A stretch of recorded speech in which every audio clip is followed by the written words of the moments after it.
Okay, so in the news, on April 14th, we're hearing from a former Jacksonville sheriff's officer who says his training led to the shooting death of an unarmed man. And today, the city of Jacksonville reached a $1.9 million settlement with that man's family. This all happened during a traffic stop back in 2012. And now, for the first time, as you just heard there, we're hearing the words of the officer who pulled the trigger and why he was going to testify as a witness on behalf of the victim.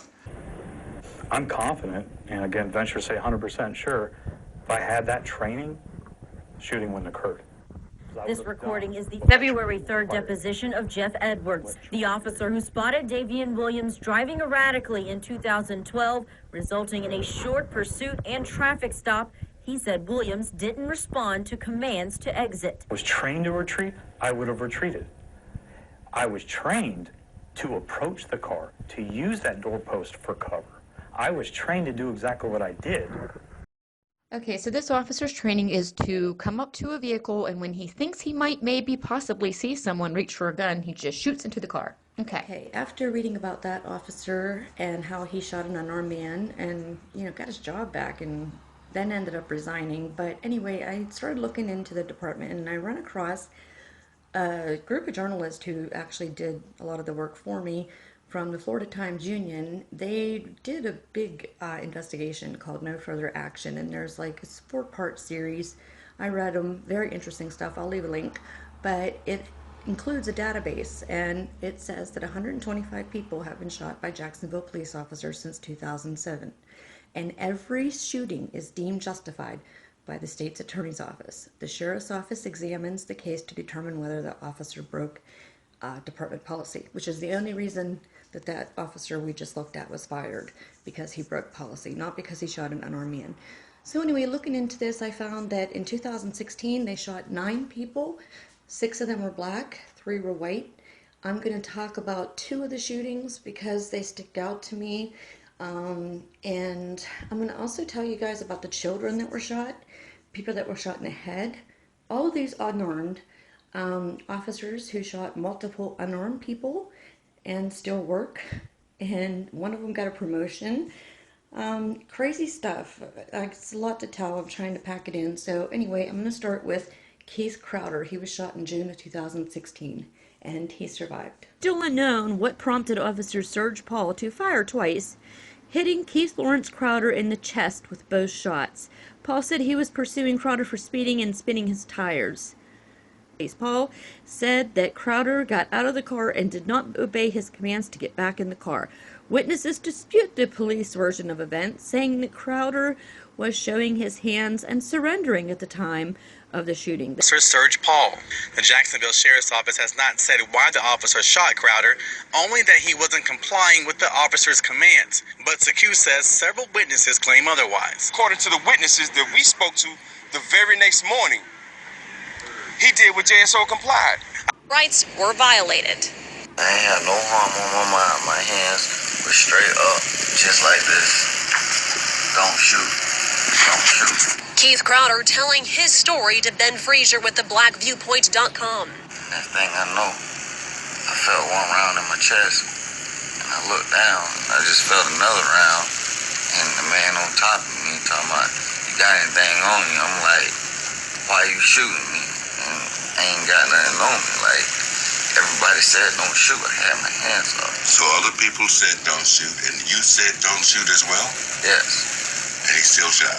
He still shot me twice. Crowder recounting what he says happened last Thursday night on West 32nd Street in Moncrief. Explaining to Frazier he drove to an area where he felt safe before pulling over for police, which was 8 blocks from where JSO tried to stop him initially, and says when he got out of his car, he locked it and put up his hands. What did he say after he shot you? He didn't say nothing. He telling everybody to get back. And they asked him, why did you shoot him? And he still didn't give no answer. The video then shuts off. Hours after the shooting, Under Sheriff Pat Ivey said the officer, Serge Paul, told him Crowder refused to get back into the car. At that point, when the subject did not comply and get back in his vehicle, this is where we're waiting on the officer's statement. It's normal protocol where this can take a few days to a few weeks before we get a statement. Shooting here, witnesses totally tell a different story. Here is an aftermath that the witnesses took. They saw what happened, and their reaction tells me that, you know, that there was no reason to shoot him. So here, check this out real quick. Why did y'all shoot him? He didn't do nothing. No, he did not have nothing in his hand. Right there. And what makes sure you keep an eye? I don't know what the hell he threw right there, but he did something. He did not throw nothing. Yes, he did. Listen. Anybody else in the car with you? Listen, 924-5841. 924-5841. We're gonna call it. Hang on, man. Call him now. Hang on, man. Hang on. No, you're not. Mama, hold it. Hang on. Where's the shot at? Hang on. He shot in his chest. Stop my In his heart. chest. Oh, Lord. Why y'all do that in front of my door? Take a deep breath. He was getting out. He was getting Take a deep out. breath. I told him to give it. Let me see his hands. He had his hand in his back and he threw something over there. Hey, young lady, you want to sit right here with them? Yeah, my bitch. Say it. No. Turn around. They ain't have to shoot that boy. Turn around. Oh, my God. Why they shot him? Come on. Whoa, Nisha. He got hit in the chest. He hit him in the chest. Oh, my God. He didn't have to do it like that. I said, don't shoot him. He went to... Again, another similarity. Witnesses were begging the police not to shoot. Okay, and from the database, no further action, I come across in May of 2016, just a month before Keith Crowder, a 22-year-old black male was shot in his temple, and he was unarmed. And they don't even claim that he had a gun. Well, I'll tell you the story. This is about Vernell Bing. The steps of City Hall to demand answers for what is the 8th officer-involved shooting in the city of Jacksonville this year. Now, we were there last night as protesters gathered at the intersection of 9th and Liberty Street in Springfield, where Sunday night shooting happened. They say they want JSO to change the way the agency investigates these officer-involved shootings. Still trying to figure out what prompted 7-year officer Tyler Landreville to fire 5 times at Vernell Charles Bing, hitting him once in the head. The crowd also called for more transparency. They say they would like to see all officers equipped with both body and dash cameras so people know what really happened. Okay, so apparently Vernell Bing's shooting death has caused a lot of tension in Jacksonville. And this article tells a little bit about it. It says how the officer who shot him was Tyler Landreville. He was an Iraq and Afghanistan war veteran, an Army veteran. And it actually says that he was shot in the temple.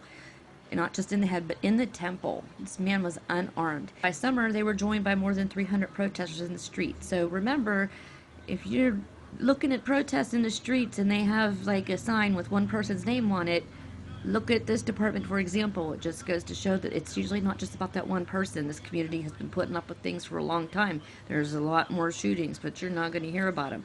It also says how the sheriff's office has yet to provide an explanation, once again, for what prompted Landreville to fire. I did find a witness, and he put his statement on video. Check this out. All right, where we at? Right here on 10th and Liberty about 30 minutes ago. On 9th and Liberty, where I witnessed a police officer turning the corner as a suspect that was fleeing from them in the car collided into each other. After he collided into the police car, he bounced off and hit a wall where he got out disoriented and hurt. Then he hopped out the car after the suspect, and he was on foot and close enough to tackle this suspect or at least tase this suspect. He chose to pull his firearm and shoot. After the first shot, this man falls to the ground. Was the suspect running away? The suspect was running away. He shot him in the back, unarmed, fell to the ground after the first shot. Once he falls to the ground, he continues to open fire on this man. It looked like he shot him in the head, and it looked like he shot him in the back about 3 or 4 more times. While he was on the ground? While he was on the ground. Only one bullet hit this man while he was standing. And the way that I seen it is, when this officer got out the car, he was fleeing at the suspect at a faster pace than the suspect was capable of running.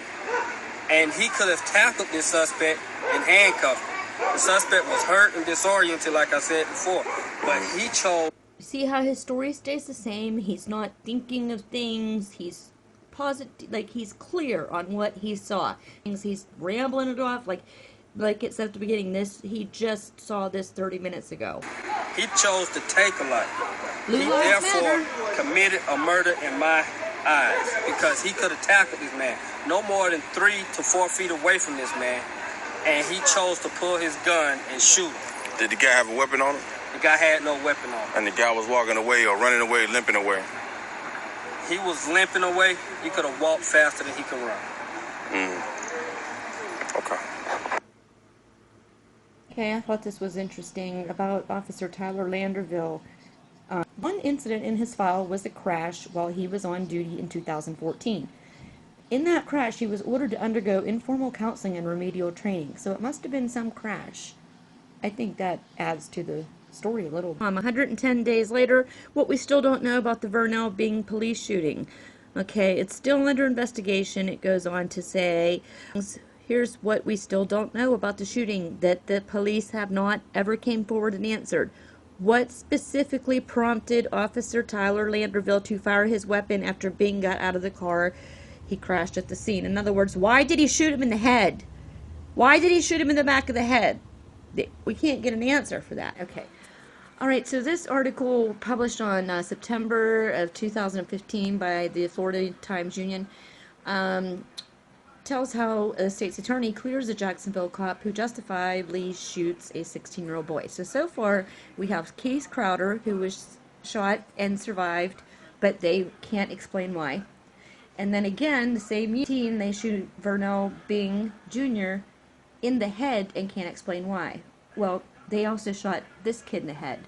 So I come on to another head shooting, and it's a child. And the officer, it seems, has had other shootings before he was promoted to sergeant. I'll tell you about those in just a second, but it is saying that the state's attorney here cleared him and says the Jacksonville police sergeant broke no laws when he fatally shot a 16-year-old in the back of the head after the teen pointed his loaded gun at him several times during a car and foot chase. The state's attorney's office determined that. Sergeant John Nobles used deadly force justifiably because he feared for his life when shooting Condre Alston on March 19th, even though Alston dropped his gun while being chased. Nobles apparently didn't know that. I'm going to tell you more about Officer John Nobles, but look, I want to show you first another case where they shot a child, a 14-year-old child. Okay, before I go on to the officers, this was reported 1 year ago. Florida police shoot and injure 14-year-old black male carrying an airsoft gun, a BB gun. Police in Jacksonville, Florida, shot and injured a 14-year-old black male who they say pointed an airsoft gun at an officer, prompting him to open fire. 14 years old. The officer, identified as Josh Livingwood, mistook the gun for a real weapon. But how could he do that whenever Livingston was one of the 2 officers responding to a call from a woman who reported someone with a BB gun was shooting at her windows and doors? Obviously, when they got there, they could see this kid isn't shooting up windows and doors with a real gun. She said it wasn't it's a BB gun. I mean, of course the kid's not out there shooting with the real gun. What do? They open fire and shoot 6 bullets into the unarmed 14-year-old kid. Okay, more about Sergeant John Nobles. It seems that back in 2009, before he was promoted, he killed somebody else. I told you it's common when these cops kill, they get promoted. This was June 15, 2009 in Jacksonville. 2 officers were working off-duty and in uniform when they approached Kiko Battle and his friend. The officers intended to write Battle and, okay, they were off-duty, okay?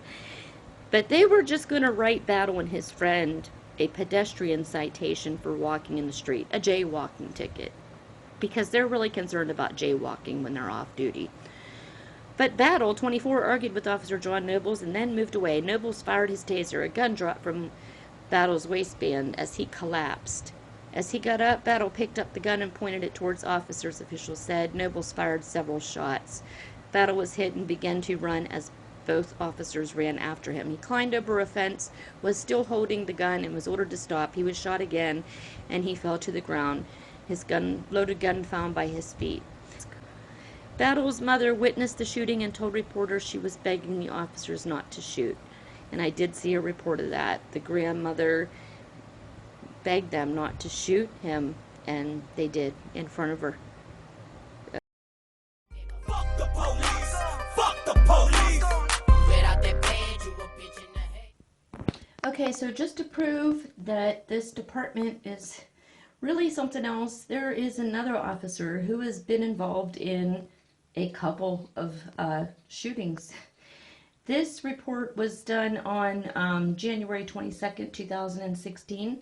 It's from News4Jax. Police ID accused carjacker shot by officer. Dwight Hastings was hospitalized after he was shot twice. He's been released and booked into the jail on charges of armed carjacking and aggravated fleeing. So when the car started to speed away, Moon attempted to make a traffic stop. They say that the boys stole the car and Moon spotted the stolen vehicle's matching tag. The fleeing car hit a concrete pole. They'd like to shoot people after they wreck here. What are they doing? Hastings, who Moon said was still armed, looked at the officer who fired 5 shots through the windshield of his patrol car, police said.